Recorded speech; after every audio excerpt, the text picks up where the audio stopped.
Assalamualaikum warahmatullahi wabarakatuh. Halo teman-teman semua. Perkenalkan, nama saya Nur Hidayah dengan NIM 2306125611. Di sini saya diberikan tugas oleh Bapak Meki Herlon, SP MSI, pada mata kuliah Penyuluhan dan Komunikasi Pertanian. Di sini saya akan membahas tentang administrasi penyuluhan pertanian. Ayo cek videonya. Baik, di sini saya akan membahas administrasi penyuluhan pertanian. Baik, kepada teman-teman, apakah kalian sudah pernah dengar administrasi penyuluhan pertanian? Di sini saya akan menjelaskan apa saja materi mengenai administrasi penyuluhan pertanian. Yang pertama ialah pengertian penyuluhan pertanian. Administrasi penyuluhan pertanian adalah kerjasama antara dua orang atau lebih yang didasarkan atas rasionalitas tertentu untuk menentukan tujuan penyuluhan yang telah ditentukan sebelumnya. Yang dimaksud di sini bisa dilihat dari pengertiannya, yaitu kerjasama antara dua orang atau lebih, yang dimana di sini kita bisa lihat apa yang telah direncanakan untuk mencapai tujuan yang telah direncanakan. Yang kedua, ada unsur-unsur administrasi penyuluhan pertanian. Yang pertama, melibatkan dua orang atau lebih. Yang pastinya untuk melakukan kerjasama, pastinya kita harus melakukan kerjasama dengan orang-orang. Dan juga pastinya lebih dari satu orang. Adanya tujuan yang dihendaki dan dicapai. Di sini bisa dilihat, kita sebelum melakukan administrasi penyuluhan pertanian, pastinya kita memiliki tujuan apa yang ingin kita capai di akhir nanti. Yang ketiga, adanya tugas-tugas yang harus dilaksanakan. Di dalam penyuluhan, pastinya ada tugas yang harus kita kerjakan untuk mencapai target yang telah kita hendaki dan juga ingin kita capai. Yang keempat, adanya peralatan dan kelengkapan untuk melaksanakan tugas-tugas termasuk waktu dan tempat.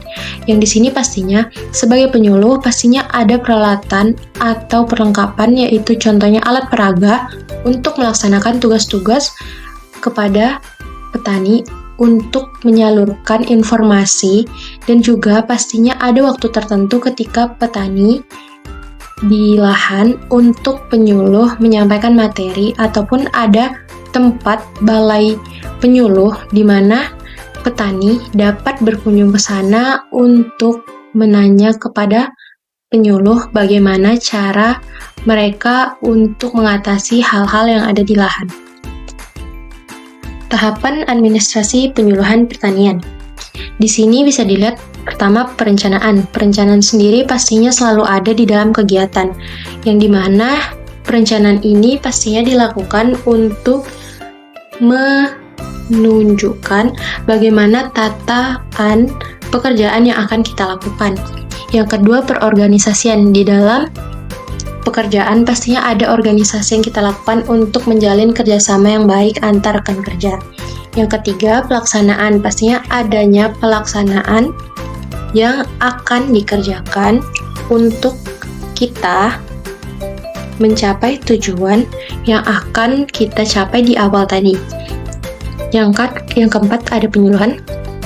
Penyuluhan di sini pastinya sebagai penyuluh pasti dia menyalurkan bagaimana mereka menyalurkan ide atau pembelajaran kepada petani agar petani memahami bagaimana cara bertani yang baik. Yang kelima, ada pemantauan. Di sini pemantauan sendiri pastinya penyuluh memantau para petani ketika ada di lahan dan melihat bagaimana petani merawat lahan mereka, apakah ada kendala ataupun yang lain-lain. Keenam, ada evaluasi. Di sini pastinya penyuluh mengevaluasi apa kinerja yang bisa dia lakukan untuk kedepannya agar lebih baik dan seterusnya. Yang ketujuh, ada pelaporan. Di sini mungkin sebagai penyuluh pastinya ada pelaporan, kayak laporan yang dia berikan kepada pemerintah untuk mencapai tujuan, seperti contohnya ketika dia menyalurkan pembelajaran kepada desa dan desa tersebut memiliki petani yang kekurangan alat, yang bisa saja mereka berikan kepada pemerintah untuk memberikan bantuan alat tersebut. Yang kedelapan ada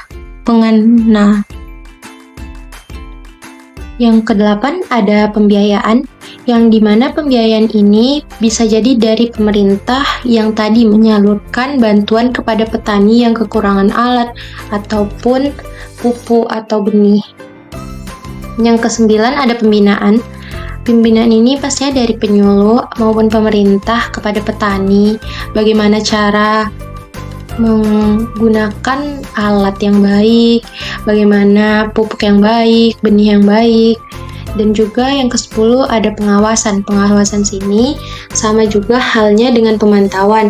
Bagaimana penyuluh memantau atau mengawasi para petani maupun pemerintah mengawasi penyuluh mereka untuk bagaimana kinerja penyuluh terhadap petani maupun penyuluh bagaimana kinerja mereka bisa menyalurkan suatu manfaat yang dapat dilakukan atau disampaikan kepada petani. Selanjutnya, ada penerapan administrasi penyuluhan pertanian. Yang pertama, administrasi personalia. Administrasi personalia sendiri di sini ialah proses di mana kegiatan yang berkaitan dengan memperoleh dan menggunakan tenaga kerja atau pegawai dengan pembinaan, yang dimana contohnya penyuluh. Sebagai pemerintah pastinya dia mengawasi dan juga memberikan pembinaan kepada penyuluh hal yang akan disalurkan dan juga penyuluh kepada petani. Selanjutnya ada administrasi keuangan. Administrasi keuangan sendiri ialah proses pengelolaan keuangan yang melibatkan berbagai kegiatan seperti membuat laporan keuangan, mencapai tujuan bersama, mencatat masuk pengeluaran keuangan, mencari modal atau penambah modal, dan seterusnya. Di sini bisa dilihat bagaimana sebuah administrasi penyuluhan pertanian mencapai tujuan yang tadi di awal disebutkan bagaimana kerjasama, dan juga pastinya penyuluh membuat laporan untuk pengeluaran ataupun laporan keuangan, bagaimana mereka apa sarana dan prasarana yang mereka salurkan kepada petani. Selanjutnya, pelaporan dan evaluasi. Di sini merupakan kegiatan yang penting untuk memastikan bahwa program penyuluhan telah berjalan sesuai tujuan dan rencana.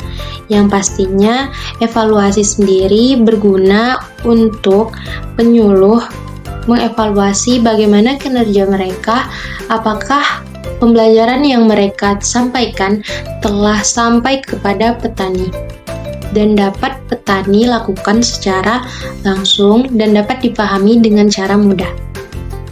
Selanjutnya ada hubungan dengan lembaga terkait, yang di sini merupakan bagaimana faktor yang berpengaruh terhadap peningkatan kualitas sumber daya manusia pertanian dan mencapai tujuan dari pembangunan pertanian.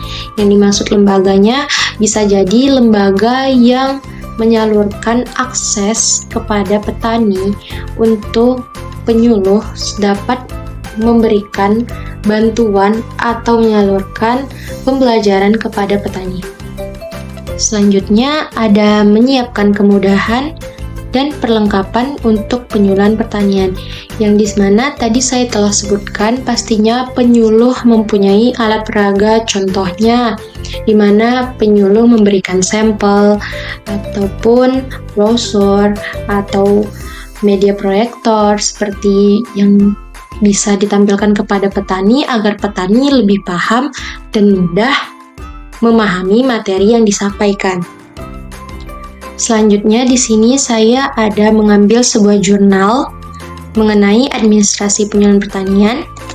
Di sini bisa dilihat judul jurnalnya adalah Kinerja Penyuluh Pertanian dalam Pelaksanaan Administrasi Penyuluhan Pertanian.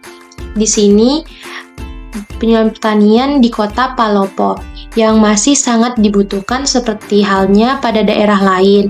Di Kota Palopo ini termasuk dalam kategori daerah yang cukup maju.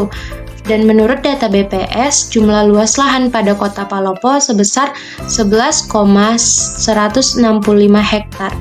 Dalam kurung 45% dari total luas Kota Palopo sebesar 24,572 hektar. Yang dimana program penyuluhan pertanian harus memiliki bentuk efisiensi untuk memudahkan pertanian dalam mengintegrasi pertanian yang populer, dan juga penyuluh pertanian baik di Kota Palopo harus menyesuaikan keyakinan para petani dalam menerapkan teknologi baru karena sudah terbiasa dengan cara berusaha tani secara turun-temurun. Dan di sini saya juga memberikan link jurnal yang telah saya ambil. Mungkin ini saja yang dapat saya sampaikan. Bila ada kesalahan, saya mohon maaf. Terima kasih kepada teman-teman yang telah meluangkan waktunya untuk melihat video tayangan saya dan penjelasan saya. Terima kasih. Wassalamualaikum warahmatullahi wabarakatuh.